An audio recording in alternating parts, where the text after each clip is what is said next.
केवल 9 दिन तक देवी की आराधना कर लो, नंगे पैर ले लो, या किसी देवी जी के मंदिर में जाकर नंगे पैर झंडा उठा के, ध्वजा उठा के, चुंदड़ी पकड़ के माता जी के मंदिर तक चले जाओ।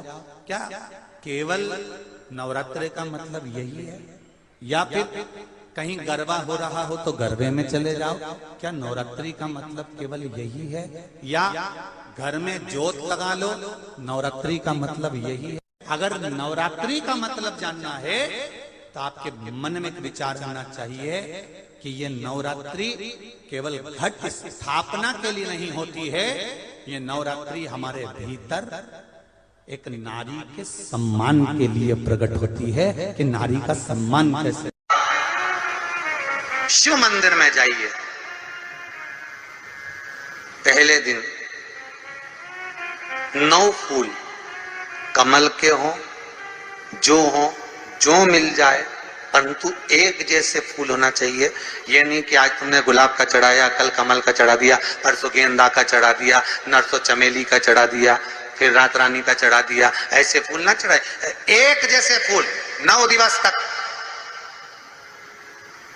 सीते, हे जानकी, हे पुत्री, शिव मंदिर में जाकर अपने पति का स्मरण कर कर, कार्य का स्मरण कर कर 9 फूल प्रथम दिन घी का दिया लगाकर आप भगवान शंकर को कामना कर कर समर्पित करती हो। दूसरे दिन वही फूल दुगने हो जाना चाहिए, 18।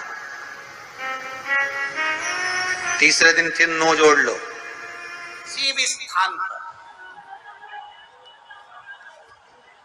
किसी भी स्थान पर, यदि हमारे घर में 2 शिवलिंग है, नहीं है, तो किसी अपने घर के गमले में, बगीचे में 2 पार्थिव लिंग का निर्माण करें।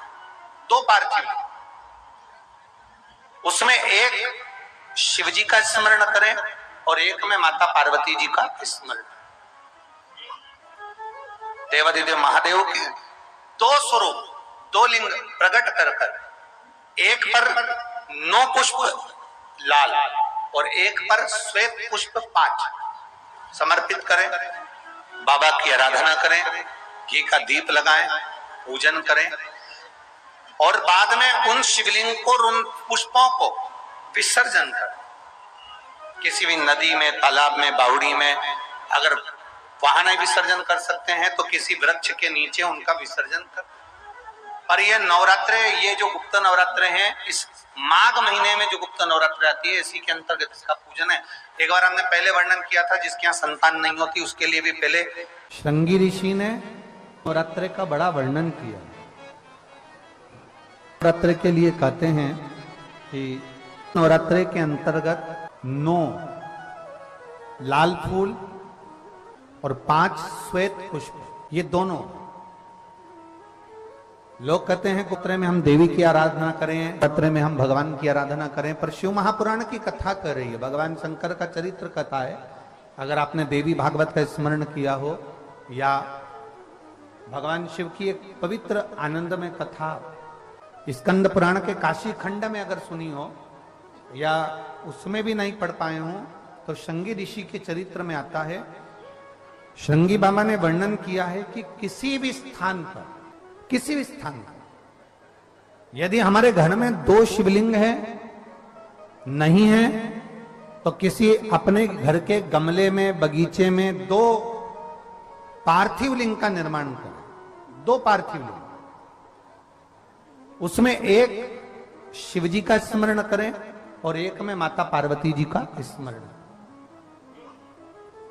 देवादिदेव महादेव के 2 स्वरूप, 2 लिंग प्रकट कर कर, एक पर 9 पुष्प लाल और एक पर श्वेत पुष्प 5 समर्पित करें। बाबा की आराधना करें, घी का दीप लगाएं, पूजन करें और बाद में उन शिवलिंग को, उन पुष्पों को विसर्जन करें। किसी भी नदी में, तालाब में, बावड़ी में, अगर वहां नहीं विसर्जन कर सकते हैं तो किसी वृक्ष के नीचे उनका विसर्जन कर दो। पर ये नवरात्रे, ये नवरात्रि आती है, इसी के अंतर्गत इसका पूजन है। एक बार हमने पहले वर्णन किया था, जिसके यहाँ संतान नहीं होती उसके लिए भी पहले जो आषाढ़ के महीने में जो गुप्त नवरात्र आते हैं उसका स्मरण कराया था। नवरात्रे में भी देवी की आराधना का एक स्मरण का सुख है महाराज। ज्योत का विधान है, नवरात्रे में देवी की ज्योत लगती है, अखंड ज्योति लगती है, जवारे बुआए जाते हैं, कलश लगता है। ज्योत का भी विधान है। जिसके यहाँ दिया अखंड जलाया जाता है, अगर वो दिए की लो, दिए की बाती अगर दक्षिण दिशा की होती है तो उसके घर में साल भर में एक घात जरूर होती है। जो दिया अखंड जलता है उसकी बाती का मुख दक्षिण का नहीं होना चाहिए। अगर आपने देवी भागवत का स्मरण कराओ, देवी भागवत को अगर सुना हो, तो देवी भागवत में स्पष्ट किया गया कि पूर्व की ओर मुख करा हुआ दिया, अर्थात पूर्व की ओर ज्योत जो जलाई जाती है वो संपदा की वृद्धि करती है। पश्चिम की ओर मुख कर जो ज्योत लगाई जाती है महाराज, वो वैभव को देती है।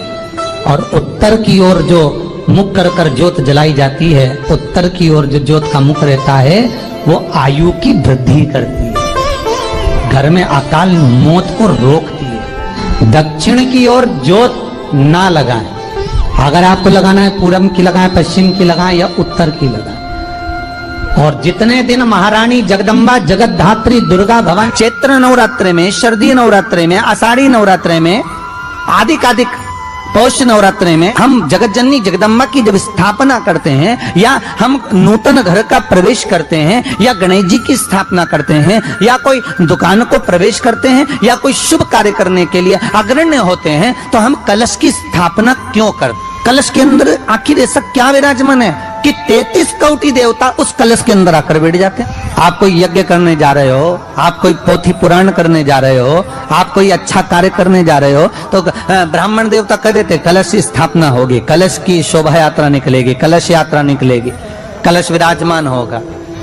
उस कुंभ की उस घड़े की महत्वता कहां से प्रकट हो गई? शिव महापुराण की कथा कहती है महाराज, भगवान ओघड़दानी शंकर स्वयं आद्य शक्ति जगदम्बा से कहते हैं कि जगदम्बा तू क्या चाहती है बोल। तो जगत जननी जगदम्बा कहती है कि जहां मैं हूं वहां शंकर है, ये आपने कह दिया, पर जहां शंकर है वहां पार्वती का होना जरूरी है। उसके लिए सिद्ध करने के लिए एक स्थान ऐसा बनाया जाए जहां पर शंकर विराजमान है और शंकर के साथ पार्वती विराजमान है। तो शिव जी ने कहा पार्वती, उसके लिए मैं तुझे एक सुंदर कलश का निर्माण कर देता।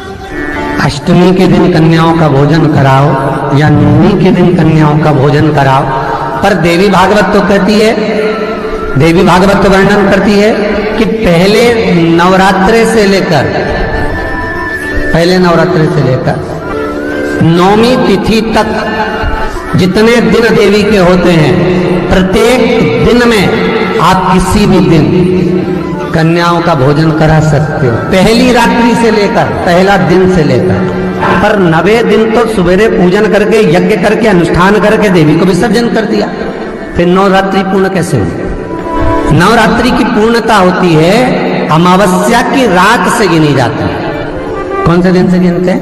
अमावस्या की रात्रि, फिर एकम की रात्रि, फिर दूज की रात्रि, ऐसे गिनते गिनते अष्टमी की रात्रि तक और नौमी के दिन सुबह तक या दोपहर तक या शाम तक, जब तक आप यज्ञ ना करें तब तक ये 9 रात्रियां पूर्ण गिनी जाती है महाराज देवी भागवत के हिसाब से पूर्णता।